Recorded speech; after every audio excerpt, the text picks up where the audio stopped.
ইরশাদ করেছেন দুটি জিনিস মানুষকে সবচাইতে বেশি আল্লাহর জান্নাতে প্রবেশ করাবে। একটি হচ্ছে তাকওয়াল্লাহ, আল্লাহর ভয়, আর একটি হচ্ছে হুসনুল খুলুক, সুন্দর আচরণ। রিপিট, আমি আবারও বলছি, দুটি জিনিস মানুষকে সবচাইতে বেশি আল্লাহর জান্নাতে প্রবেশ করায়। একটি হচ্ছে আল্লাহর ভয়, তাকওয়াল্লাহ, আর একটি হচ্ছে সুন্দর আচরণ, হুসনুল খুলুক। এখানে বলা হয়নি যে নামাজ মানুষকে বেশি জান্নাতে প্রবেশ করাবে, রোজা প্রবেশ করাবে, যাকাত করাবে, হজ করাবে, এমন কিছু বলা হয়েছে না।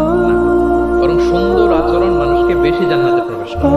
আমরা অনেক সময় ইসলামের এই এসেন্সটা ধরতে পারি না। দেখবেন যে খুব নামাজি কিন্তু খিটখিটে মেজাজের লোক, খুব নামাজি স্ত্রীর সাথে খারাপ আচরণ, খুব আল্লাহওয়ালা প্রতিবেশীর সাথে ঝগড়াঝাটি, খুব নামাজি মানুষ কলিগের সাথে সম্পর্ক ভালো নাই। এরকম লোক আমাদের সমাজে আছে না নাই বলেন? তার মানে ইসলামের যে ট্রু এসেন্স এটা ধরতে পারে না। আশেপাশের নেইবরের সাথে, কলিগের সাথে, বন্ধুদের সাথে, সহপাঠীদের সাথে যে ভালো আচরণ করতে হয়, গুড বিহেভিয়ার করতে হয়, এটাই যে আমাকে সবচেয়ে বেশি জান্নাতে প্রবেশ করানোর মাধ্যম হতে পারে, এটা আমরা ভুলে যাই।